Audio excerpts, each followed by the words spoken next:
sa puso ng malagong kagubatan ng Mindanao, kung saan ang mga ilog ay parang kumikinang na mga ahas na gumagapang sa lupa at ang mga puno ay nagbubulungan ng mga kwento ng nakaraan.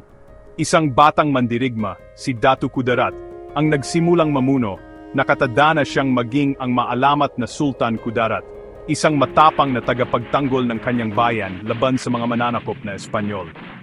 Mula sa isang pamilya ng mga respetadong pinuno, minana ni Kudarat ang pagmamahal sa kanyang lupang sinilangan at ang pananampalatayang Islam na nagbibigkis sa kanyang komunidad. Habang lumalaki, ang kanyang tapang at galing sa pakikipaglaban ay nakilala at iginalang siya ng kanyang mga katribo.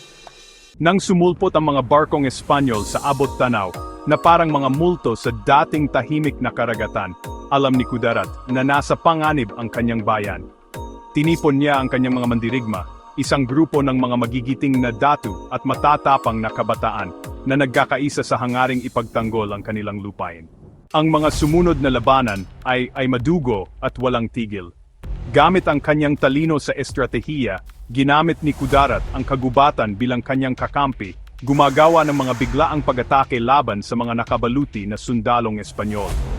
Ang kanyang katanyagan bilang isang magaling na pinuno ay lalong lumakas sa bawat tagumpay na nagdulot ng takot sa mga konkistador. Sa kabila ng mga pagsubok, ang matibay na loob ni Kudarat at ang kanyang malalim na pakikipag-ugnayan sa kanyang mga tao ang pumigil sa mga Espanyol.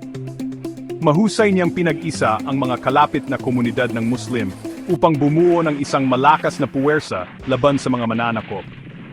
Ang kwento ni Sultan Kudarat ay hindi lamang tungkol sa digmaan, kundi pati na rin sa kanyang dedikasyon sa pagpapanatili ng kanyang kultura at pananampalataya.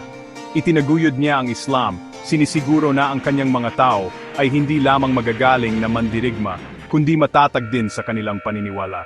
Kahit sa kanyang pagtanda, habang patuloy ang mga Espanyol sa pagtatangka sa kupin ng rehiyon, ang diwa ni Kudarat ay hindi sumuko. Ang kanyang pamana bilang simbolo ng paglaban at katatagan ay nananatili. Sinisiguro na ang pangalan ni Sultan Kudarat ay mananatiling nakaukit sa kasaysayan ng Pilipinas bilang simbolo ng katapangan at pagkakaisa.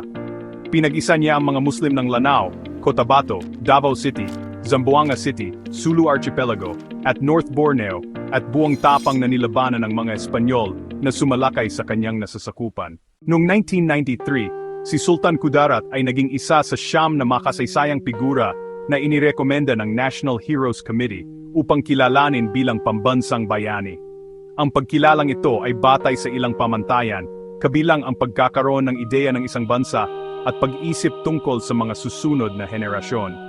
Pinaniniwalaang nakalibing ang mga labi ni Sultan Kudarat sa isang lugar sa tabi ng Ilog Simuay sa lalawigan ng Sultan Kudarat, ngunit ang eksaktong lokasyon ay nananatiling hindi alam. Inabot ng halos 300 taon bago nabigyan ng nararapat na pagkilala at parangal si Sultan Muhammad Dipatuan Kudarat. Upang parangalan siya, idineklara siya ni Pangulong Ferdinand E. Marcos bilang isang pambansang bayani at inilagay sa National Hall of Fame kasama ng iba pang dakilang bayani ng bansa. Tinitiyak ng pagkilalang ito na maalala at tutularan ng lahat ng henerasyon ang kanyang katapangan, pamumuno at tinatitinag na espiritu.